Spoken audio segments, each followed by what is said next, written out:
హే జయంతి, అదే మనం వెళ్ళే రైలు. దాంట్లో వెళ్ళి మనం స్వతంత్రంగా ఉండొచ్చు. అన్నయ్య అన్నయ్య అన్నయ్య, ఏంటి? మనం చేసేది తప్పనిపిస్తోంది. తిరిగి ఇంటికి వెళ్ళిపోవాలనుంది. రాను, ఎప్పటికీ రాను. నేను ఆ మాస్టర్ దగ్గరికి, అమ్మ నాన్న దగ్గరికి ఎన్నటికీ రానే రాను. వాళ్ళు నన్ను తెలివి తక్కువ వాడిని అనుకుంటున్నారు. అందుకే జయంతి, నేను రానంటున్నాను. నేను చెప్పేది నిజమేగా? నువ్వు చెప్పేది నిజమే అనుకో. నాకు తెలుసు జయంతి, అది నిజమేనని. మనం ఎలాగో అలాగ హైదరాబాద్ చేరుకోగలిగితే తర్వాత చూడు, నేను ఎంత డబ్బు సంపాదిస్తానంటే రోజు పేపర్లో నా గురించే రాస్తారు. అప్పుడు తెలుస్తుంది అందరికీ ఈ సునీల్ అంటే ఏంటో. కానీ మనం హైదరాబాద్కి వెళ్ళి ఏం చేయబోతున్నావు? నువ్వేం దిగులు పడకు, అంతా నేను చూసుకుంటాను. నేను నిన్ను ఎప్పుడైనా ఏడిపించానా? రా వెళ్దాం. రా త్వరగా రా.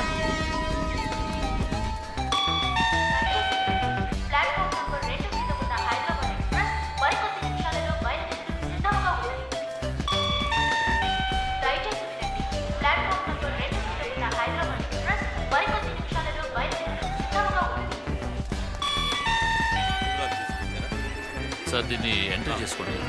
ఈ నెంబర్ కూడా ఈ పక్కన వేసుకోండి. సార్ సార్, ప్లాట్ఫామ్ నెంబర్ 2కి ఎలా వెళ్ళాలో కాస్త చెప్తారా? చెప్తాను. అలా తిన్నగా వెళ్ళండి, ఆ మెట్ల మీదకి ఎక్కండి, రైట్ తిరగండి, అక్కడ నుంచి మెట్లు దిగండి. అవును, మీ అమ్మ నాన్న ఎక్కడున్నారు?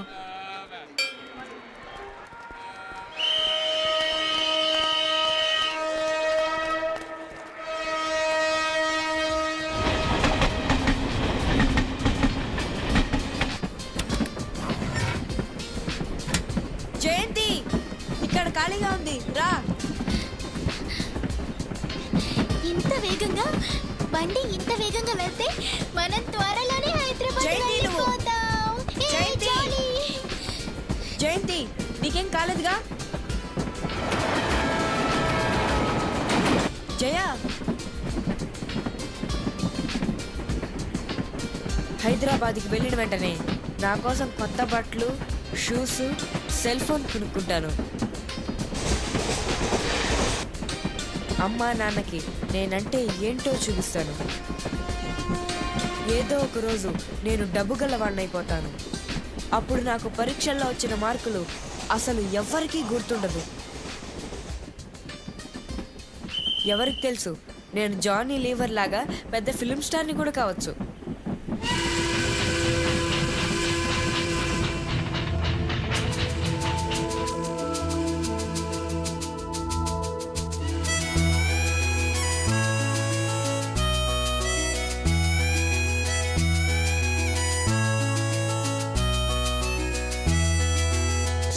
చిక్కుబుక్కు రేవండి, చెప్పే మాట వినండి. చిక్కుబుక్కు రేవండి, చెప్పే మాట వినండి.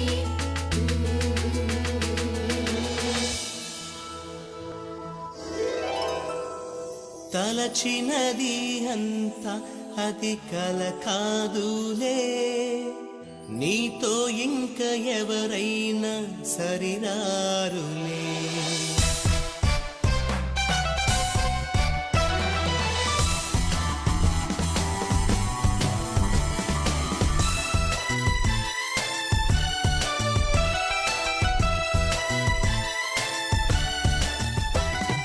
తలచినది అంత అది కల కాదులే, తలచినది అంత అది కల కాదులే, నీతో ఇంకా ఎవరైనా సరిరారులే. సమనం కాలేరు, సమనం కాలేరు, సమనం కాలేరు, సమనం కాలేరు. నీకు అన్ని దొరకును, అంతా మంచే జరుగును. నీకు అన్ని దొరకును, అంతా మంచే జరుగును. లోకం నీకే సొంతము. సమనం కాలేరు, సమనం కాలేరు, సమనం కాలేరు, సమనం కాలేరు.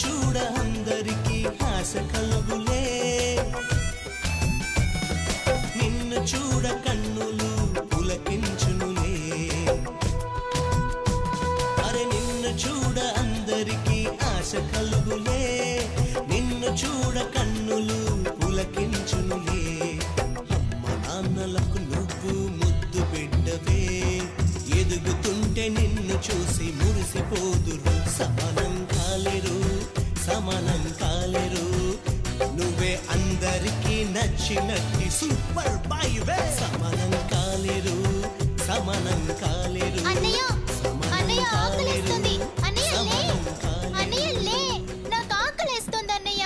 అన్నయ్య లే, అన్నయ్య. ఏంటి?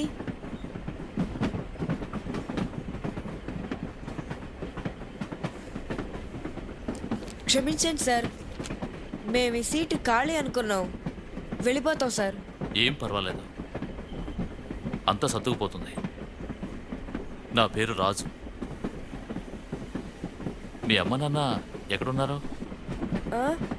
ఆ, ఆ, వాళ్ళు పక్క కంపార్ట్మెంట్లో ఉన్నారు. నేను మా చెల్లి చాక్లెట్ కొనుక్కుందామని వస్తే దారి తప్పిపోయాం. అందుకే మిమ్మల్ని దారి అడిగాం. నువ్వు చెప్తున్నది నిజమేనా?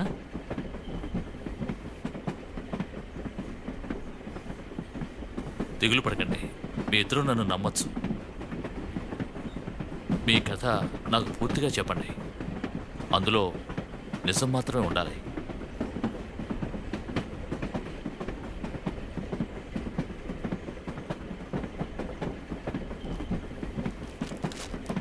ఇదిగో బిస్కెట్ తిను, తీసుకో,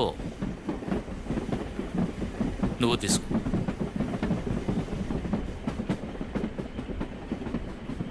ఇప్పుడు చెప్పండి, మీరిద్దరూ ఇక్కడికి ఎందుకు వచ్చారు?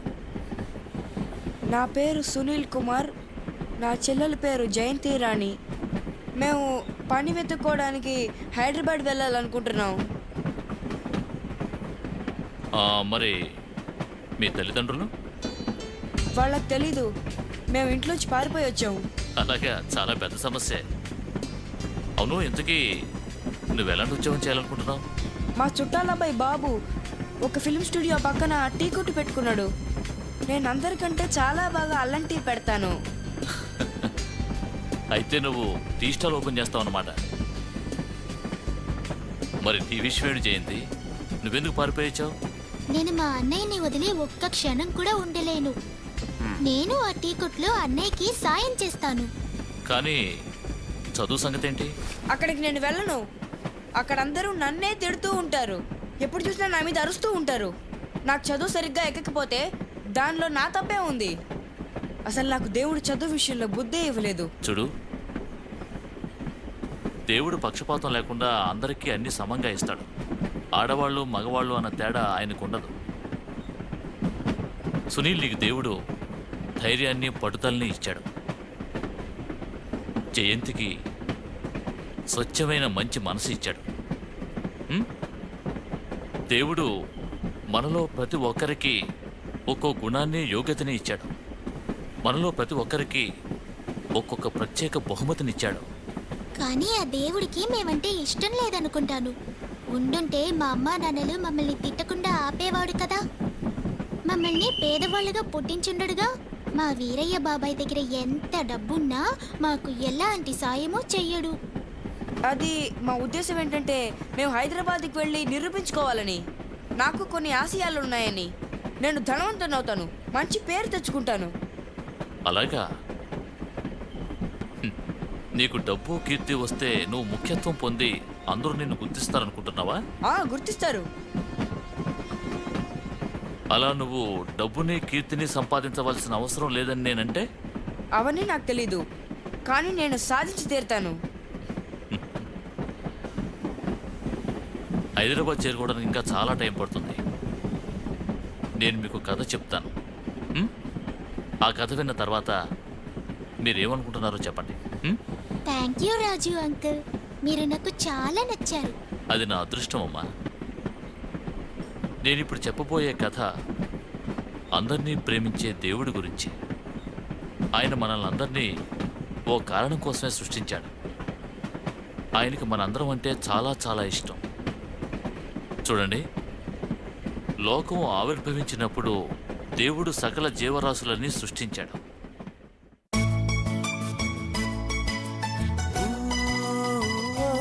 ఆయన విశ్వాన్ని సృష్టించాడు. అందమైన జీవితం ఆయనే ఈ భూమిని కూడా సృష్టించాడు, అన్నిటికీ జీవం పోశాడు. చిన్న పెద్ద తేడా లేకుండా అన్ని ప్రాణులు సఖ్యతగా జీవించేవి. ఆయన అన్నిటికంటే గొప్ప సృష్టిని చివరన సృష్టించాడు. అదేమిటంటే మనిషిని సృష్టించడం. స్నేహితుడా మనసుంటే లోకం స్వాగతమిచ్చేను. నీ హృదయంలో వెన్నెల జల్లులు పొంగేను. ఆ పరిమళం మనల్ని సృష్టించింది ఆయనతో మనం స్నేహంగా ఉంటామని. కన్నులు తెరిచి అందం చూడాలి, చూడాలి, అందం చూడాలి.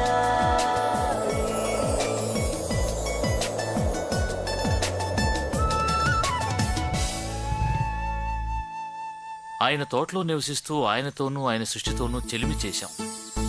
ఆదాము హవ్వ ఆయన మాట జవదాటే వరకు ప్రతిదీ సక్రమంగా సవ్యంగా సాగింది. నువ్వెప్పుడైనా చెట్టుకున్న ఫలాలని తినాలనుకున్నావా? అదే దేవుడు మనల్ని తినకూడదని చెప్పాడే. ఇక్కడున్న పండ్లు నీ ఆకలిని తీర్చలేదా? తీర్చాయి, కానీ వాటి రుచి ఎలా ఉంటుందో తెలుసుకుందామని.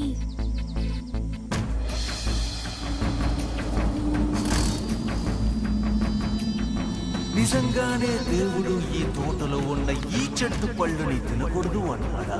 కాదు, ఏ చెట్టు పండ్లైనా తినొచ్చు, కానీ ఈ తోట మధ్యలో ఉన్న ఈ చెట్టు పండ్లని మాత్రం తినకూడదు అన్నాడు. అంతేకాదు, దీన్ని తిన్నా తాకినా మీరు చనిపోతారు అన్నాడు. మీరెవరు చనిపోరు. మీరు ఈ చెట్టు పండ్లని తింటే మీ కళ్ళు తెరుచుకుంటాయని దేవుడికి ఎప్పుడూ తెలుసు. మీరు కూడా దేవుడు అంతటి వాళ్ళు అయిపోతారని ఆయనకి అసూయ. మంచికి చెడుకి తేడా తెలుస్తుంది. హవ్వా,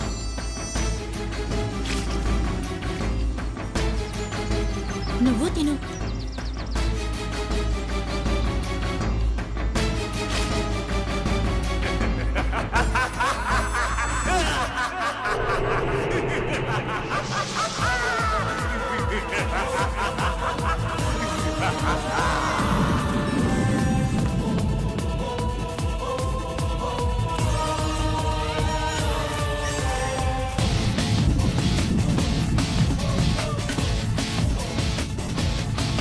నే సాగుతున్న ఈ మార్గం సరికాదు, సరికాదు, సరికాదు, సరికాదు, సరికాదు.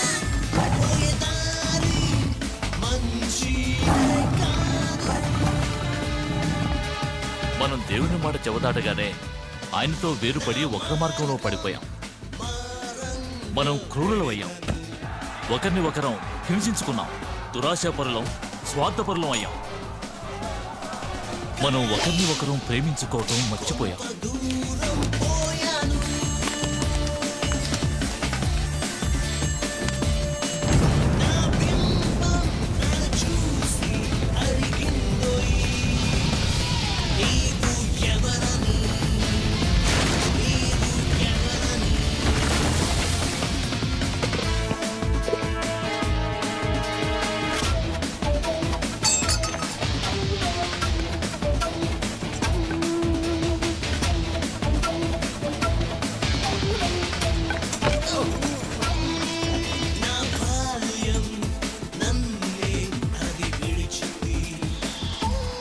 కానీ దేవుడు ప్రేమమయుడు కావున తిరిగి మనందరినీ చేర్చుకోవాలనుకున్నాడు. అందుకే ప్రభువు తన కుమారుడైన క్రీస్తును పంపాడు.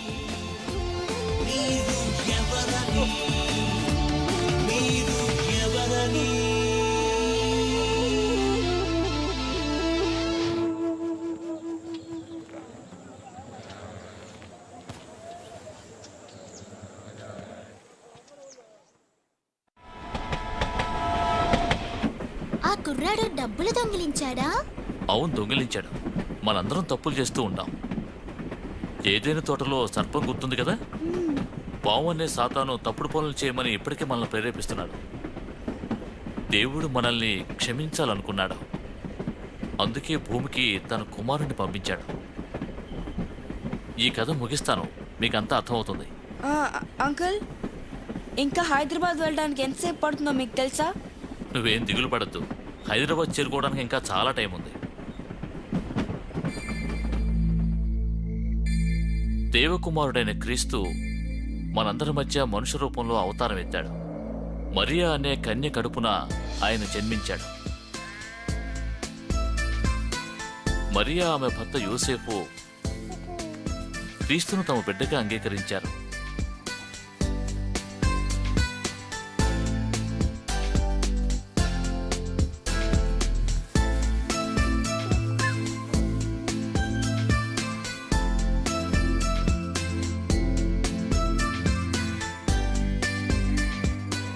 దేవుడు తన దేవదూతలను క్రీస్తు పుట్టుకను ప్రకటించమని భూమి మీదకు పంపించాడు. దేవదూతలు క్రీస్తుకు స్వాగతం పలకమని గొర్రెల కాపుర్లను పంపించారు. నిజమే, ఆ దేవదూత చెప్పింది నిజమే. పశువుల తొట్టిలో పుట్టిన శిశువు పెరిగి పెద్దవాడై బాప్తిసము తీసుకుని తన కార్యక్రమాలను ప్రారంభించాడు. బాప్తిసము పొందిన తరువాత ఈ మాటలు ఆకాశం నుండి వినపడ్డాయి. ఇతనే నా పుత్రుడు, ఇతన్ని నేను అమితంగా ప్రేమిస్తున్నాను. ఇప్పుడు నాకు చాలా సంతోషంగా ఉంది. యేసుక్రీస్తు భూమి మీద తన పని ప్రారంభించాడు. సాతాను కూడా తన పని ప్రారంభించాడు. సాతానా? సాతానే. అతనే మనల్ని కీడు చేయమని రెచ్చగొడుతూ ఉంటాడు. అతను దేవుని శత్రువు. క్రీస్తు మనం చేసిన పాపాల నుంచి మనం రక్షించడం అతనికి ఇష్టం ఉండదు. అందుకు సాతాను తన స్వార్థ ప్రయోజనాలతో క్రీస్తును ప్రలోభ పెట్టాలని ప్రయత్నించాడు.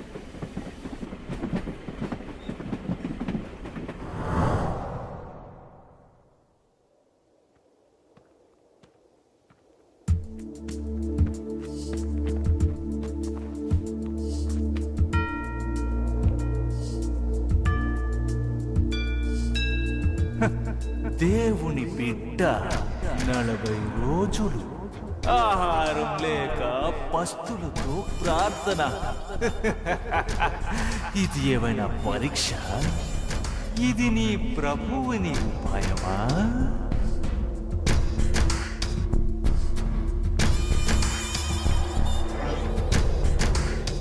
ఆకలిగా ఉందా? నువ్వు దేవుని బిడ్డవే అయితే ఈ రాయిని వెంటనే రొట్టెగా మార్చుకో.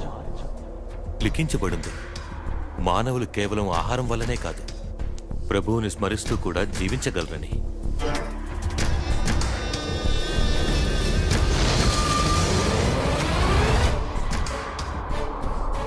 నువ్వు నిజంగానే దేవుని బిడ్డవే అయితే దూకే.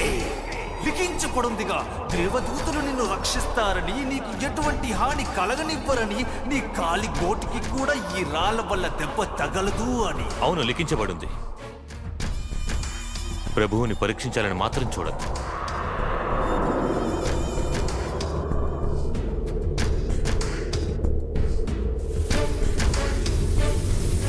నీకు ఇవన్నీ చేస్తా, కానీ నువ్వు నన్ను మాత్రమే ఆరాధించాలి. నేను నిన్ను ఆరాధించాలా? ఇదే లిఖించబడింది. నువ్వు నా ప్రభువుని ఆరాధించాలని, ఆయన్నే స్మరించాలని. ఇది ఇంతటితో తీరిపోలేదు.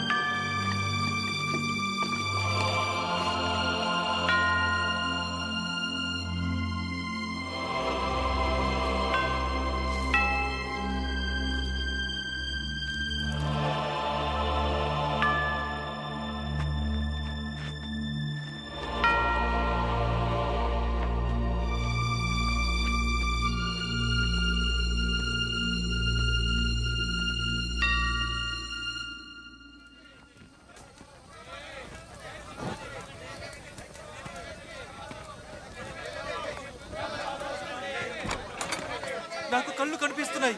క్రీస్తు నాకు కళ్ళు కనిపించేలా చేశాడు. ఇప్పుడు అంత స్పష్టంగా కనిపిస్తోంది.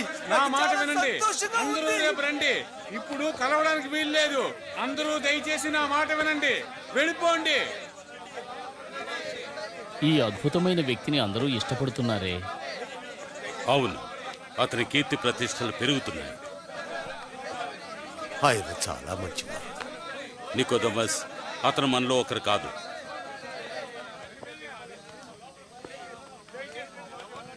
ఇప్పుడు కాదు, అందరూ రేపు రండి. దయచేసి నా మాట వినండి, మిమ్మల్ని ఆయన రేపు కలుస్తారు.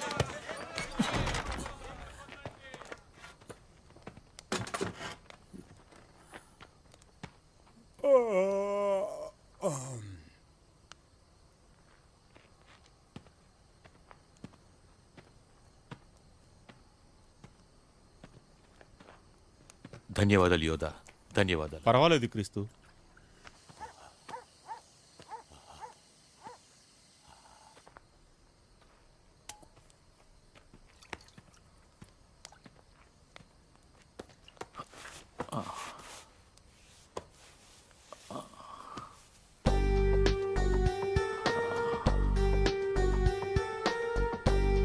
యేసు, యేసు, యేసు.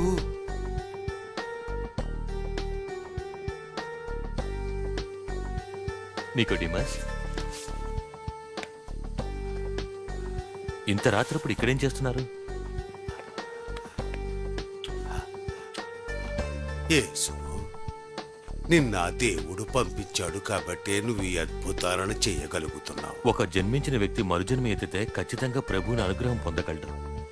అది సరే, ఒక వ్యక్తి రెండవసారి జన్మెలా ఎత్తగలడు? చూడండి, లోకులు పిల్లల శరీరానికి మాత్రమే జన్మనివ్వగలరు, కానీ ప్రభువు తలుచుకుంటేనే ఆ శరీరానికి ఆత్మనివ్వగలరు. కానీ ఇది ఎలా సాధ్యం? ప్రభువు ఈ లోకంలోని ప్రజల్ని ఎంతగా ప్రేమిస్తున్నారంటే తన బిడ్డనైన నన్ను పంపించారు. అంతేకాదు, ఆయన్ని ఎవరైతే నమ్ముతారో వారు అమరజీవులవుతారు. వారి ఆత్మకి చావు ఉండదు. ప్రభువు తన బిడ్డని ఈ లోకానికి పంపించింది లోకంలోని ప్రజల్ని ద్వేషించమని కాదు, లోకంలోని ప్రజల్ని ప్రేమించమని. నిజాయితీగా బతకూడదు అనుకునేవారు వెలుగుని కంటే చీకటిని కోరుకుంటారు. కానీ నిజాయితీగా బతకాలనుకునేవాళ్ళు ఎన్నిటికైనా వెలుగులోకి వస్తారు.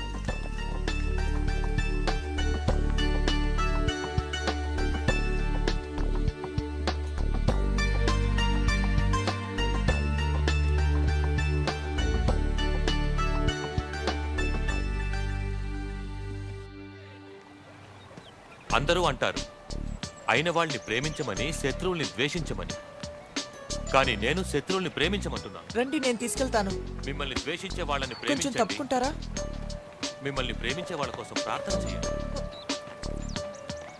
మీ మీద నేరం మోపిన వాళ్ళ మీద దయ చూపించండి. అప్పుడు మీరందరూ కూడా మన ప్రభువులాగా మారగలరు. సూర్యకిరణాలు మంచి వాళ్ళకి చెడ్డ వాళ్ళకి అందరికీ ఏంటి యుగా? అతడే మనల్ని రక్షించడానికి వచ్చాడు. రోమల్లని పారద్రోలుతాడు, ఒక ఉద్యమాన్ని నడిపిస్తాడు. ఇవి కేవలం మాటలు మాత్రమే కావు.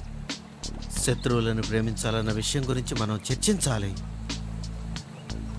మీరు మిమ్మల్ని ప్రేమించే వాళ్ళని మాత్రమే మీరు ప్రేమిస్తే ప్రభువు సంతోషిస్తాడనుకుంటున్నాను. విన్నారా, ఆయన అందరినీ నయం చేస్తారట. పన్నులు వసూలు చేసేవారు కాలేదు, వారి మిత్రులను ప్రేమిస్తారు. నమ్మకాన్ని పెంచుకోకు. ఇంతకన్నా శక్తివంతుడే మీ అన్నయ్య నయం చేయగలడు. నమ్మకం లేని వారు ఈ విషయం ఇంతటితో వదిలే.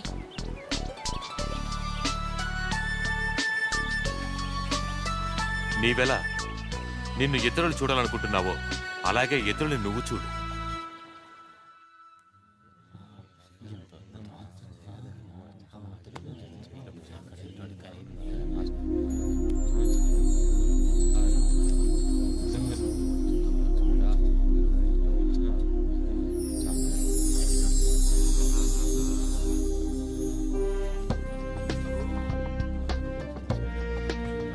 ఇతను చాలా చెడ్డవాడిలా ఉన్నాడు. అతనే దేవుడు అనుకుంటున్నాడు. యాకోబు, కోపగించుకోవద్దు. ఇన్ని రోజులు మన మాటలు విన్న ప్రజలు ఈ రోజున అతని మాటలు వింటున్నారు. ఇది ఎక్కువ కాలం సాగదు.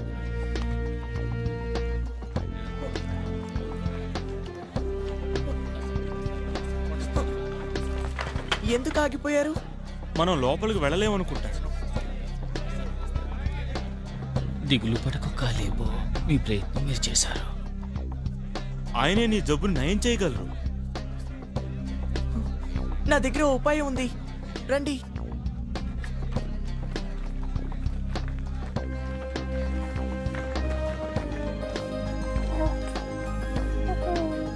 నా బిడ్డకి నయమైంది. ధన్యవాదాలు, ధన్యవాదాలు క్రీస్తు.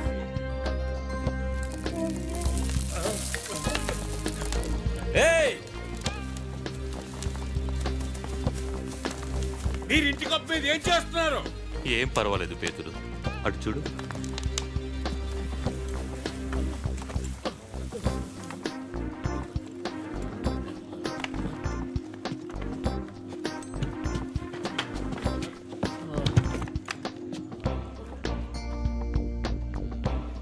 మిత్రమా, నీ పాపాలు క్షమించబడ్డాయి. పాపాలు క్షమించబడ్డాయా? అది దేవుడు మాత్రమే చేయగలడు. అతను తనే దేవుడు అనుకుంటున్నాడు. మీరేగా ఇక్కడున్న మత ప్రవక్తులు. నా పని సులభమైంది. నేను ఇతను చేసిన పాపములు క్షమించబడ్డాయని చెప్పనా, లేదా ఇతన్ని లేవమని, చాపని తీసుకోమని, ఇంటికి వెళ్ళమని చెప్పనా? నేను ఈ రెండూ చేయగలనని మీకు బాగా తెలుసు. పైకి నీ చాపను తీసుకుని ఇంటికి వెళ్ళు.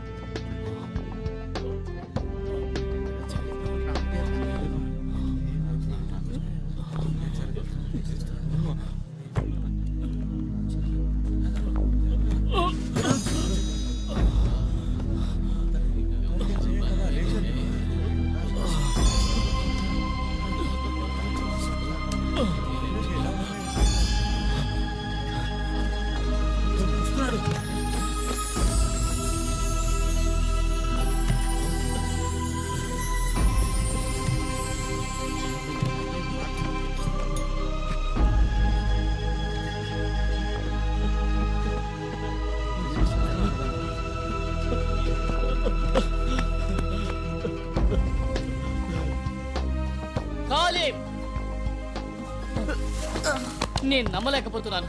నాకు నయమైపోయింది. అద్భుతం జరిగింది.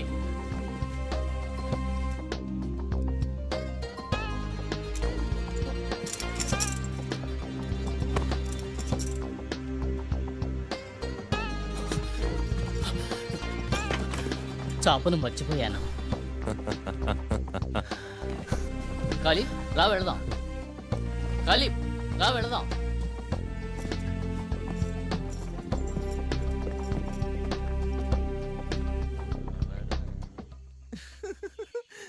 అతను మనల్ని మోసం చేస్తున్నాడు.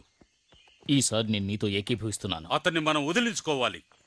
వదిలించుకోవాలా అంటే నీ ఉద్దేశం ఏంటి? నా ఉద్దేశం అర్థం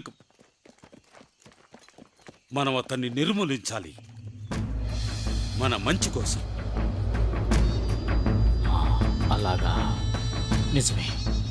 నాకిప్పుడు అర్థమైంది. ఏయ్ బెంచ్మెన్, ఆగు. అమ్మ చాలా సంతోషిస్తుంది. ఇంటికి వెళ్ళిన తర్వాత నేను ఆమెను ఆశ్చర్యపరుస్తాను.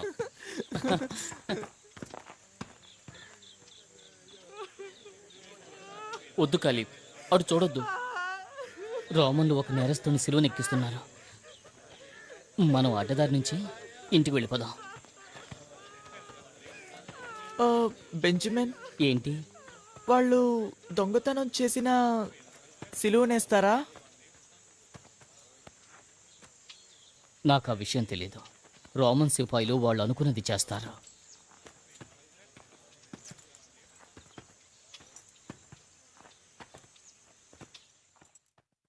అవునవును, నేను ఈ రోజు క్రీస్తు నాకు ఇచ్చిన శక్తి వల్ల ఒక గుడ్డివాడికి చూపునివ్వగలిగాను. అలాగా, నా వల్ల ఒక కుంటి పిల్ల కూడా నడిచింది. మళ్ళీ మరియమ్మను మార్తాను చూసినందుకు చాలా సంతోషంగా ఉంది. యేసు, నా బిడ్డ ఎందుకు కరుణ చూపు. నేను నీ శిష్యుల వద్దకు తీసుకొచ్చాను, వాళ్ళెవరూ నయం చేయలేకపోయారు. ఆ బిడ్డని ఇటు తీసుకురండి.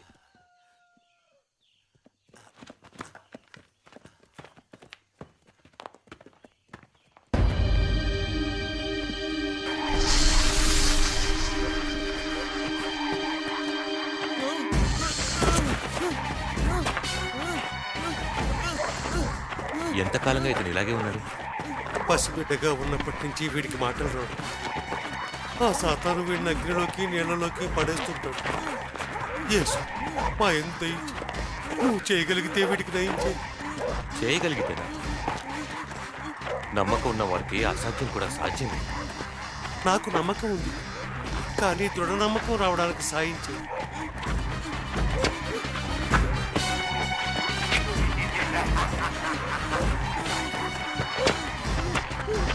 వెంటనే ఆ బిడ్డ శరీరం నుండి బయటికి పో. ఇంకెప్పుడు తిరిగి రావద్దు.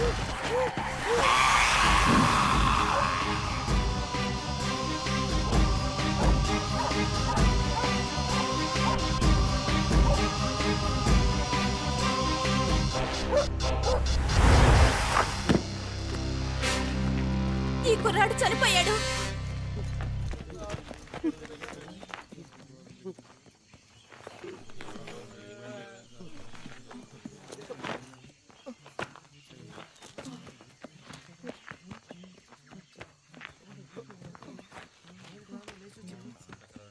తండ్రి, నా బిడ్డ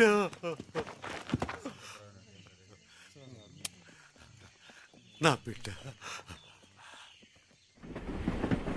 అయితే క్రీస్తు సైతాన్ కంటే చాలా శక్తివంతుడా? అవునంతే. క్రీస్తు అన్నిటి మీద అధికారం కలవాడు. అతడే నిజమైన దేవుడు. మనల్ని ప్రేమించేవాడు, మనకు స్వేచ్ఛనిచ్చేవాడు. సరిగ్గా చిన్న కుర్రవాడికి స్వేచ్ఛనిచ్చినట్టే ఇంకా కొంతమంది క్రీస్తును నమ్మలేదు. ఆయన వల్ల భయపడ్డ మరికొంతమంది ఆయన గురించి దురాలోచన చేయటం మొదలుపెట్టారు. ఆయనకు వ్యతిరేకంగా కొన్ని కుతంత్రాలు పన్నారు. కానీ క్రీస్తు వారిలా కాకుండా ఒక స్థిరమైన ఆలోచనతో ఉన్నాడు.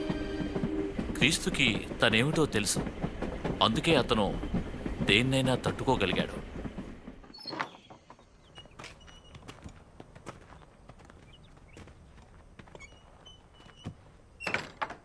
క్రీస్తు ఈరోజు సుదినం కదా? అవును, అవును పేతురా. నన్ను కొంతమంది త్వరలోనే మోసం చేయబోతున్నారు.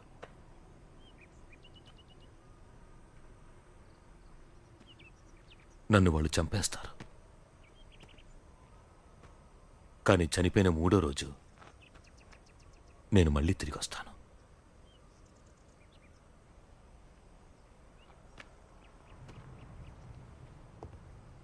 ఆయన ఉద్దేశం ఏంటి?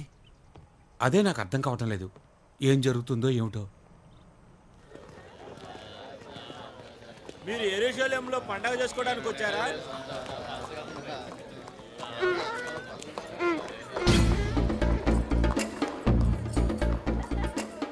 సమస్యలు ఎక్కువై మన తల మీదకి వచ్చేలోగా అతన్ని ఎలాగైనా అంతం చేయాలి. కొంతకాలం ఆగుదాం. తొందరపడ్డం మంచిది కాదు. కుదరదు. మనం ఈ పాటికే చాలా ఆలస్యం చేశాం. ఉన్న ఫలంగా ఒకరిని ఎలా చంపగలం? మనకు వేరే దారి లేదు. మనకింకా చిక్కులు తెచ్చిపెట్టేలోగా మనం అతన్ని చంపేయాలి. త్వరలోనే ఒకరిని సిలువలో వేయడానికి రోమన్లకు పంపుదాం. కానీ ముందు మనం ఆగాలి. విందు కోసం చాలా మంది నగరానికి వస్తున్నారని విన్నాను. పెద్ద గొడవ జరగచ్చు. నా యందు ఎవరైతే నమ్మకం ఉంచెదరో నన్ను పంపిన వారి మీద కూడా నమ్మకం ఉంచారు. ఎప్పుడు ఇలాంటి మాటలేనా? ఈ ప్రపంచంలోకి ప్రవేశించిన వెలుగుని నేనే. నా యందు విశ్వాసం లేని వారు ఎన్నటికీ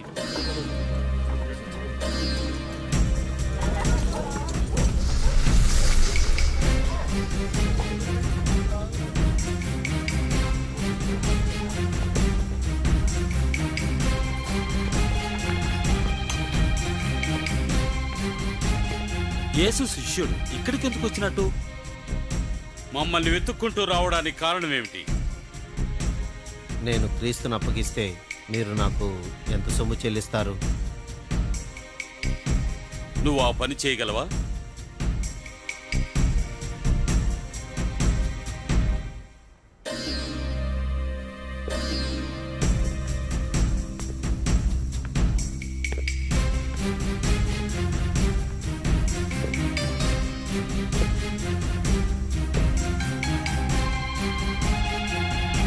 ఒకటి, 2, 3, 4,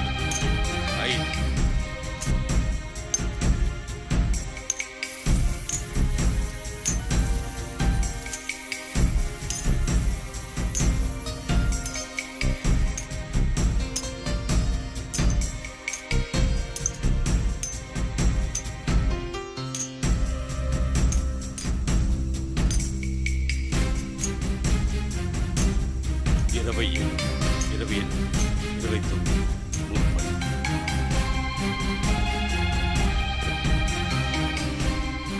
సమయం వచ్చినప్పుడు అతన్ని మీకు అప్పగిస్తాను.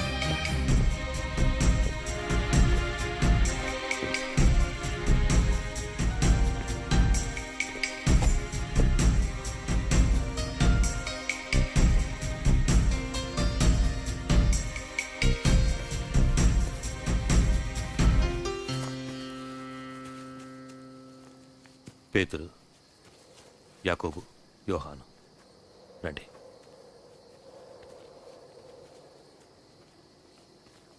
మీరిక్కడే ఉండండి.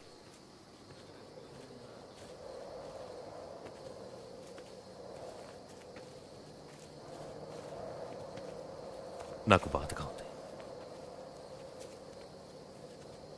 ఈ బాధ నన్ను చంపేసేలా ఉంది. ఇక్కడే ఉండండి. నేనొచ్చే వరకు మేల్కొని ఉండండి. మేల్కొనే ఉంటాం.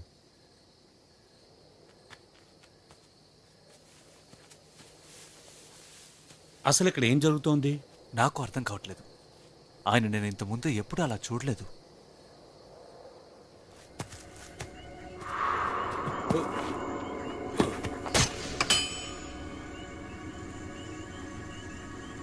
నా తండ్రి, అదే సాధ్యమైతే నన్ను ఈ బాధల నుంచి ఎలాగైనా తొలగించు తండ్రి.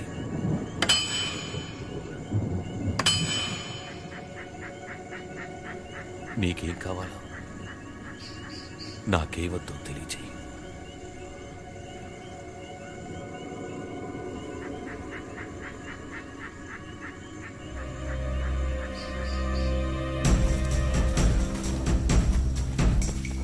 వెళ్ళి ఆయుధాలను తీసుకురండి.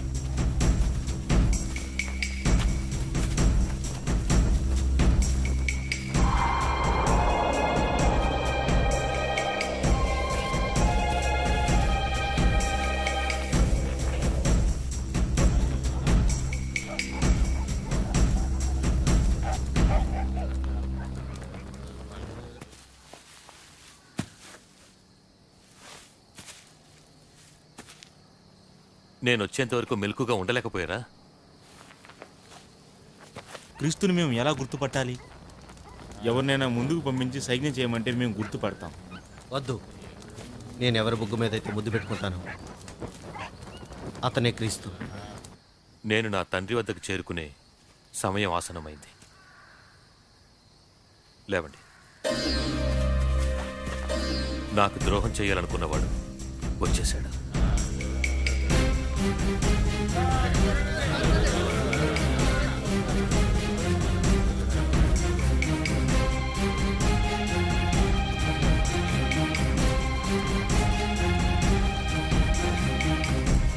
నువ్వు ఎవరిని వెతుకుతున్నావు? నజరేతు నుంచి వచ్చిన క్రీస్తు కోసం. నేనే అతన్ని.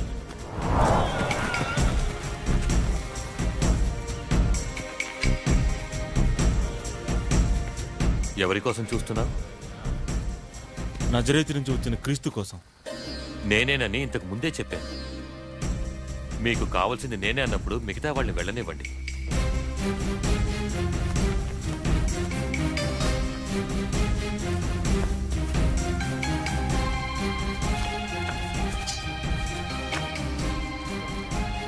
ఎలా ఉన్నావు క్రీస్తు?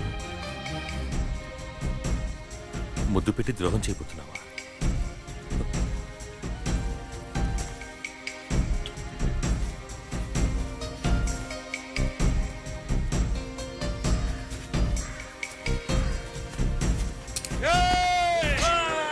ఆపండి.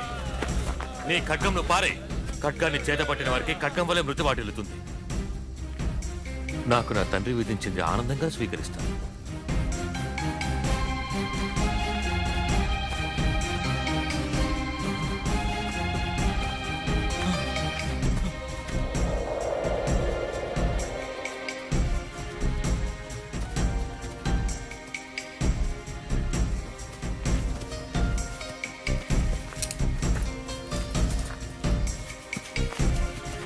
క్రీస్తు, ఏమైనా చెయ్యి.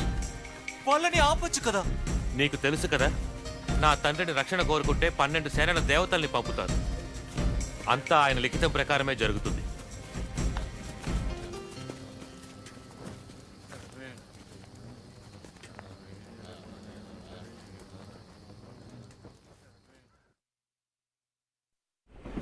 కానీ క్రీస్తు ఎలాంటి నేరము చేయలేదు కదా, మరలాంటప్పుడు అతన్ని ఎందుకు శిక్షించారు? నేనింతవరకు క్రీస్తు చాలా శక్తివంతుడు అనుకున్నాను, కానీ అతను వాళ్ళని ఎందుకు ఆపలేదు? క్రీస్తు అత్యంత శక్తివంతుడు, కానీ తన శక్తిని తన కోసం ఎన్నడూ వాడుకోలేదు. క్రీస్తు తన శక్తియుక్తులన్నిటినీ నీకోసం, నీలాంటి వాడి కోసం ఉపయోగించాడు. మీరు ఏం చెప్దాం అనుకుంటున్నారు? ఏమిటంటే, మనం చేసిన పాపాల వల్ల మనం ఆ నిజమైన దేవుడి నుండి వేరుపడ్డామని మరవకండి. ఆ పాపాలకి తగిన శిక్ష ఒకరు అనుభవించాలి కదా. ఆ శిక్షని క్రీస్తు తను భరిస్తానన్నాడా?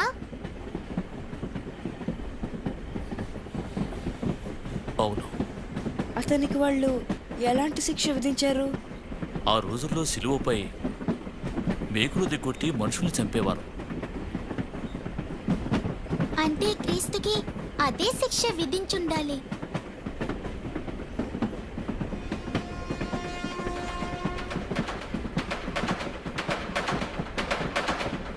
వెనక్కి జరగండి, వెనక్కి జరగండి. వెళ్ళమంటుంటే వెళ్ళమంటుంటే నడు, నడమంటుంటే.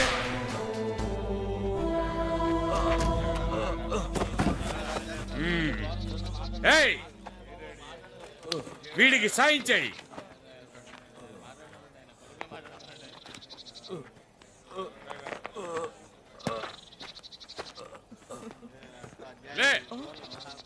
నడు,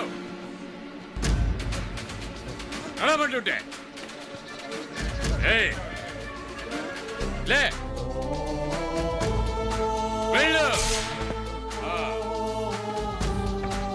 నడు, నడమంటుంటే.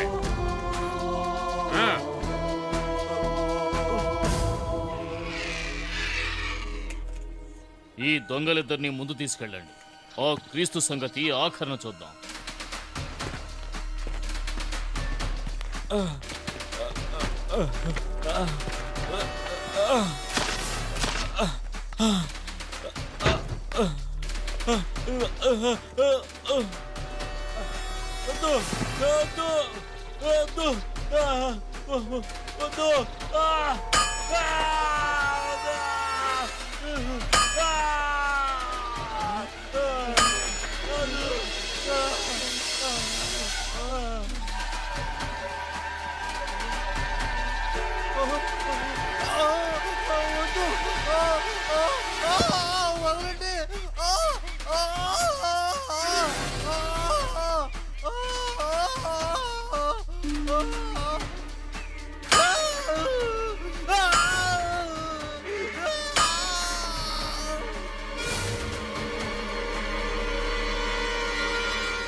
తండ్రి, వీళ్ళందరినీ క్షమించు. వీరు ఏం చేస్తున్నారో తెలియక చేస్తున్నారు.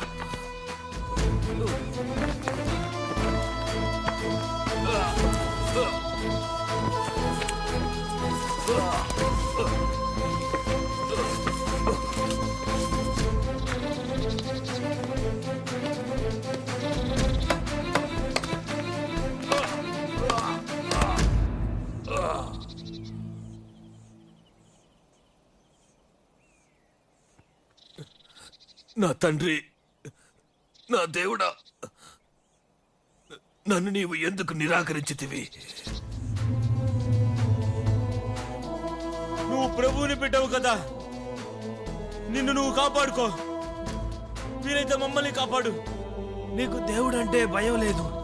మనం మన పాపాలకి శిక్ష అనుభవిస్తున్నాం, కానీ ఇతను ఏ తప్పు చేయలేదే. నువ్వు శక్తి పుంజుకున్నాక నన్ను మాత్రం మర్చిపోకు. నీవు స్వర్గంలో ఉంటావని నేను నీకు ఈరోజు మాటిస్తున్నాను.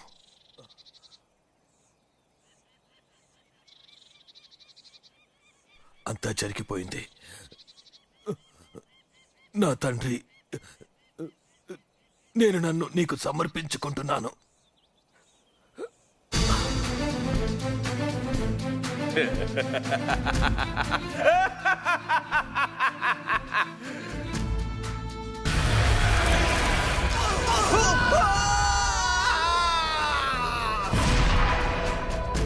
వీరుడా, ఆ ఖైదీ చనిపోయాడా లేదని పరీక్షించు. సరే.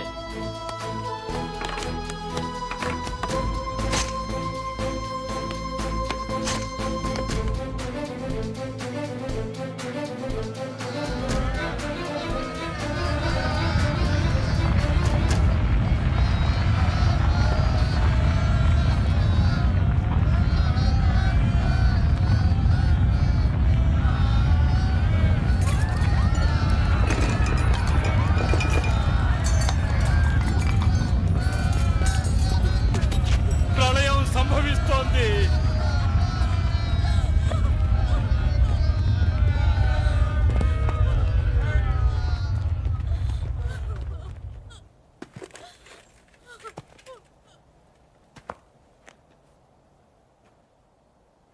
ఇతను నిజంగానే ప్రభువుని బిడ్డే.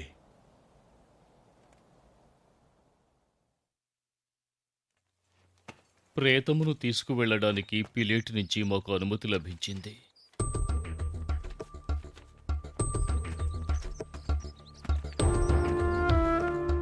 యోసేపు, యోసేపు, ఆగు, నేను సాయం చేస్తాను. నువ్వా నికోదమా? ఇలా చేస్తే నువ్వితని అనుచరుడివని వాళ్ళకి తెలిసిపోతుంది.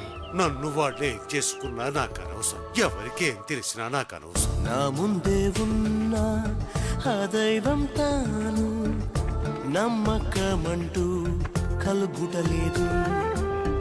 ఎవ్వరు పోలేని మార్గము తనది, కనుగొనలేనిదది. ఆయన చూపే నిజ ప్రేమ నమ్మదులే నామది. నా కోసం సర్వం చేసేను. నేనెవ్వరో ఎరుగను, నా దగ్గర ఏముందో ఉద్దేశ్యమే తెలియదు.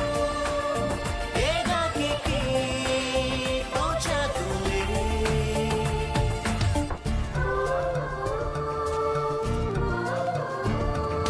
కారణమే తెలిసేనా నన్నెందుకు కాచెనిలా. కను తెరవదు నా మనసేమో, ప్రేమను పంచ వస్తున్నాడు నమ్మెద నేను. నా కోసం చేసేనే నేనెవ్వరో ఎరుగను, నా దగ్గర ఏముందో ఉద్దేశ్యమే తెలియదు. ఏకాకికి తోచదులే.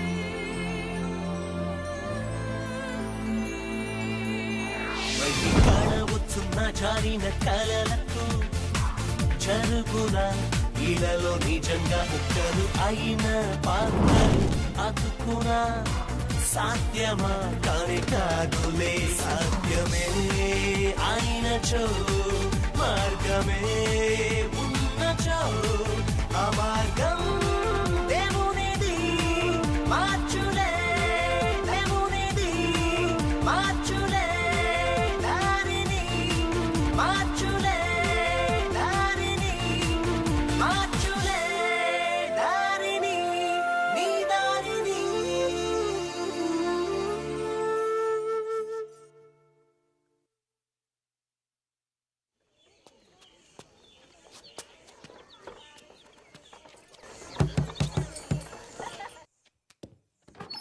మన అనుమానించినట్టే జరిగింది.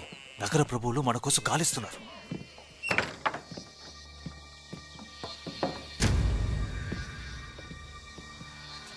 నేను ఆ చోటుకు వెళ్ళాను. అక్కడున్న బండరాయి తొలగించబడి ఉంది. అక్కడ దేవదూత కూడా ఉంది. ఆ దేవదూత చెప్పింది మళ్ళీ క్రీస్తు బతికొచ్చాడని. సరిగ్గా క్రీస్తు చెప్పినట్టే. దేవదూత కనిపించిందట. ఒక మనిషి చనిపోయిన తర్వాత మళ్ళీ బతకడం అసాధ్యం. ఎలా ఉన్నారు? అటు చూడండి, దెయ్యమై వచ్చాడు. ఎందుకు ఇంతలా భయపడుతున్నారు? మీకు సందేహంగా ఉందా? చూడండి, నా చేతులు, నా కాళ్ళు ఒక్కసారి బాగా చూడండి. దెయ్యానికి నాలాగా శరీరం ఉండదు. నేను భుజించడానికి ఏమైనా ఉందా?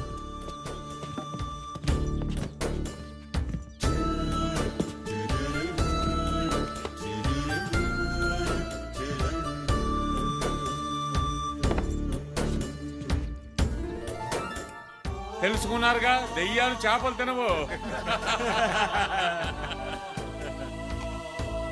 అసలు ఇదంతా ఎందుకు జరిగినట్టు? మళ్ళీ నువ్వు ఎలా బతికొచ్చావు? ఇది లిఖించబడింది. నేను కష్టాల పాలవ్వాలని, నా ప్రేతం నుంచి 3వ రోజు లేచి వస్తాను అని. మాకిప్పుడు చాలా సంతోషంగా ఉంది.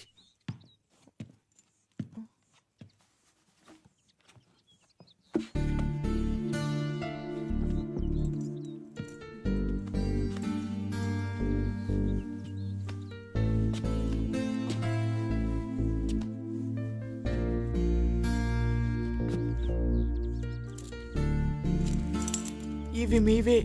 నేను వీటిని దొంగిలించాను.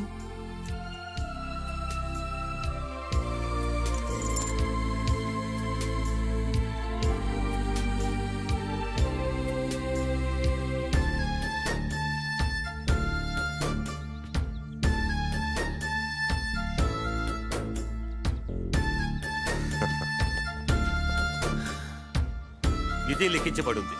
ఎక్కడున్నా ఎవరికైనా చెప్పండి. ఎవరైతే నా వద్దకు చేరుకుంటారో వారి ఆత్మకు చావు లేదు అని, వారు నాతో పాటు స్వర్గంలో ఉంటారని. ప్రతి దేశానికి వెళ్ళండి, అందరినీ నా శిష్యులుగా మారమని ప్రబోధించండి. పితా పేరుతో, కుమారుని పేరుతో, పవిత్ర ఆత్మ పేరుతో వారికి బాప్తిజము చేయండి. నేను మీకు ఇచ్చిన ఆదేశాలన్నింటినీ వారు నమ్మేలా ప్రబోధించండి. ఈ ప్రపంచం నాశనం అయ్యేంత వరకు నేను మీతోనే, మీ చెంతనే ఉంటాను. గ్యాలలీ ప్రజలారా, ఎందుకు ఆకాశం వైపు చూస్తారు? క్రీస్తుని స్వర్గానికి తీసుకువెళ్లారు. ఆయన ఖచ్చితంగా ఏదో ఒక రోజు మళ్ళీ మీ ముందుకు వస్తారు. ఇప్పుడు వెళ్ళినట్టే తిరిగి వస్తారు. వెళ్ళకండి.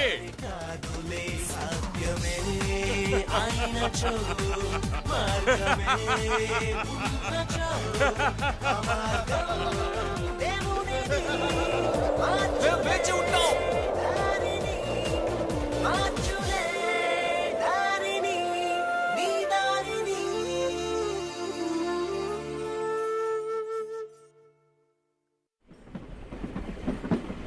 చూసారా పిల్లలు, క్రీస్తుకి మీరెంత ముఖ్యమో ఇప్పుడు మీ ఇద్దరికీ పూర్తిగా అర్థమైందనుకుంటాను. మీకోసం, నా కోసం, అందరి కోసం ఆయన శిక్ష అనుభవించాడు. ఇలాంటి ఒక్క మార్గంలోనే మనందరం కలిసి దేవునితో ఉండగలుగుతాం. కానీ ఆయన చనిపోలేదు, మళ్ళీ జన్మించారు. ఆయన మరణాన్ని కూడా శాసించేవాడు. క్రీస్తు జీవము గల దేవుడు. ఆయన నేటికీ మన మధ్య జీవించి ఉన్నాడు. మనం హైదరాబాద్ దగ్గరకు వచ్చాం. సునీల్, డబ్బు సంపాదించి గొప్పవాడి కావడానికి సిద్ధపడు. నేను ఇప్పుడే వస్తాను.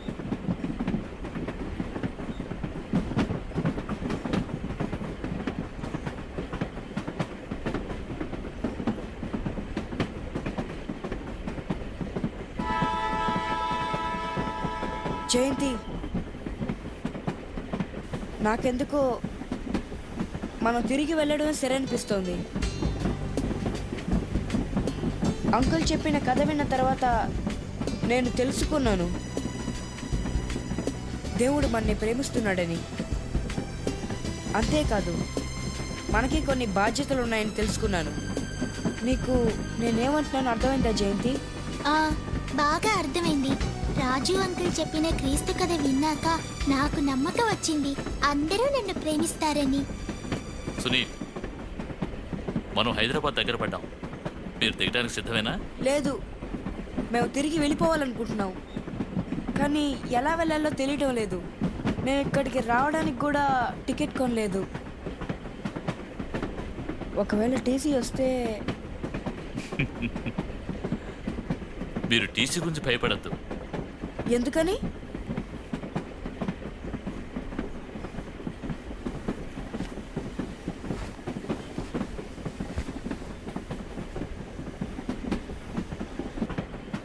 నేనే ఆ టీసీని. నేను మీ ఇద్దరు టికెట్లకి డబ్బులు కట్టేశాను. నిజంగానా? ఇది ఎలా ఉందంటే క్రీస్తు మేం చేసిన తప్పుకి ఆయన పరిహారం చేసినట్టుంది. చాలా బాగా చెప్పావు. నేను మీతో కలిసి తిరిగి వెనక్కి రావాలనుకుంటున్నాను. అయితే క్రీస్తు గురించి ఇంకేమైనా ఉంటే చెప్పండి. క్రీస్తు మనసులో మీ ఇద్దరికీ స్థానం ఉందని మీరు తెలుసుకోవాలి. మీరేదో చేస్తున్నందువల్ల చేయనందువల్ల కాదు. తన రూపంలోనే ఆయన మిమ్మల్ని ఇద్దరినీ సృష్టించుకున్నాడని మీరు తెలుసుకోవాలి. నువ్వెలా ఉన్నా నిన్ను ఆయన ప్రేమిస్తాడు. నిన్నెంతగా ప్రేమించాడంటే నువ్వు ఆయనతోనే ఉంటావని నీకోసమే ఆయన ప్రాణాలు అర్పించాడు.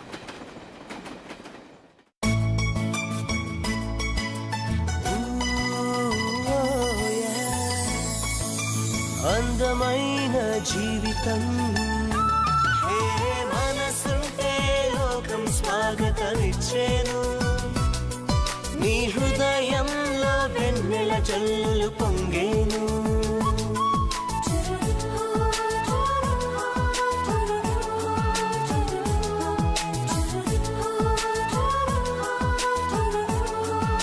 స్నేహితుడా, మనసుంటే లోకం స్వాగతమిచ్చేను. నీ హృదయంలో వెన్నెల జల్లులు పొంగేను. ఆ పరిమళం అణువణువున చిందేను.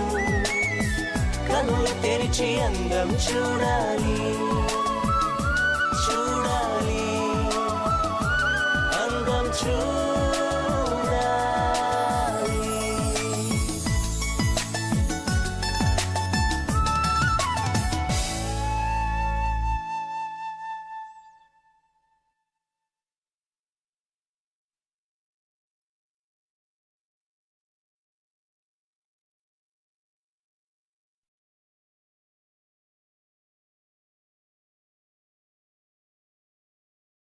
సునీల్ మరియు జయంతి వాళ్ళ తల్లిదండ్రుల ఉద్దేశానికి మారుగా డబ్బు పేరు ఉంటేనే అందరూ గౌరవిస్తారు అని వాళ్ళు అనుకున్నారు. అందువల్ల డబ్బు పేరు సంపాదించాలని వాళ్ళిద్దరూ హైదరాబాద్కు పారిపోవాలని, అక్కడ డబ్బు పేరు ప్రతిష్టలు సంపాదించి సంతోషంగా ఉండాలని నిర్ణయించుకున్నారు. వాళ్ళు చేసేది తప్పు అని తెలిసినా డబ్బు పేరు వాళ్ళ కళ్ళు కప్పి వాళ్ళ చేత అటువంటి తప్పును చేయించింది. అదృష్టవశాత్తు సునీల్ జయంతికి అంకుల్ రాజ్ ఎదురుపడి వాళ్ళు చెయ్యబోయే తప్పు నుంచి వాళ్ళని కాపాడి వాళ్ళని రక్షించారు. వారు చేసింది తప్పు అని తెలిసినా వారిని శిక్షించకుండా వారిని మన్నించి చేసిన తప్పుని తెలుసుకునేలా చేసి వాళ్లను వాళ్ళ తల్లిదండ్రుల వద్దకు చేర్చారు. సునీల్ మరియు జయంతిలాగా జీవితం అనే ప్రయాణంలో మనము ప్రయాణిస్తూ ఉన్నాం. మనం ప్రేమాభిమానాల కోసం తాపత్రయపడుతూ ఉంటాం. అలా మనం తాపత్రయపడేటప్పుడు ఎన్నో తప్పులు చేస్తూ ఉంటాం. అలా తప్పులు చేస్తూ ఉండడం వల్ల ఎంతో మందికి మనం దూరం అయిపోతూ ఉంటాం. వాళ్ళ ప్రేమాభిమానాలను కూడా మనం కోల్పోతూ ఉంటాం. అలాగే మనల్ని అమితంగా ప్రేమించే ఆ ప్రభు యొక్క ప్రేమాభిమానాలు కూడా కోల్పోతాం. మిత్రులారా, సునీల్ మరియు జయంతి తెలుసుకున్న విధంగా మనం చేసిన తప్పులను తెలుసుకుని ప్రభువు అందించే క్షమాభిక్షను అంగీకరించకపోతే జీవితంలో ఏది కూడా సర్దుకుపోదు. అంకుల్ రాజులాగా ప్రభువుకి శిక్షించే శక్తి ఉన్నా కూడా వారు మనల్ని మన్నించి మనం చేసిన తప్పుకి వారు పరిహారం చెల్లిద్దామనుకుని సిలువను ఎక్కారు. ఇలా చేసి వారు మనకి స్వర్గంలో ఒక స్థానాన్ని ఉంచారు. ఈరోజు మీరు అటువంటి ప్రయత్నంలో ఉన్నారా? ప్రయత్నం మొత్తం భయంతోనూ ఆతృతతోనూ కూడి రేపు ఏమిటి అన్నది తెలియక, ఎప్పుడు చనిపోతామన్నది తెలుసుకోలేక ఆందోళనగా ఉన్నారా? మిత్రులారా, మీకు చెప్పాలనుకుంటున్నాను, ప్రభువు మీ అందరినీ ప్రేమిస్తున్నారు. మీతో ఒక బాంధవ్యాన్ని పెంచుకోవాలని ఆయన ఆశపడుతున్నారు. అటువంటప్పుడు మీరు చేయవలసిందేమిటంటే, మీరు చేసిన మీ తప్పులను తెలుసుకుని వాటిని సరిదిద్దుకుని మీరు మారాలి. ఆయన్ని నమ్మాలి. అటువంటప్పుడు ఆయన మిమ్మల్ని మంచి దారిలోకి నడిపించి మీకు మంచి దారి చూపిస్తాడు. ఆయన గురించి తెలుసుకోవాలంటే నాతో కలిసి ప్రార్థన చెయ్యండి. ప్రియమైన యేసు ప్రభువా, నేను చేసిన తప్పులను మన్నించు. నా తప్పులకు మీరు సిలువనెక్కి మిమ్మల్ని మీరు అర్పించుకున్నారు. నన్ను పరిశుభ్రము చేసి మీ బిడ్డగా నన్ను స్వీకరించండి. ఈ రోజు నుంచి నేను మీకోసం జీవిస్తున్నాను. నన్ను నీ బిడ్డగా స్వీకరించినందుకు ధన్యవాదాలు అర్పించుకుంటూ జీసస్ని ప్రార్థిస్తున్నాను. మిత్రులారా, ఈ ప్రార్థన మీరు చేసిన వెంటనే మీరు ప్రభువుని బిడ్డ అయ్యారు. వారు మీలోనే ఉన్నారు. మీరు చనిపోయినప్పుడు మీరు స్వర్గంలో ఉండెదరు. ఆమేన్.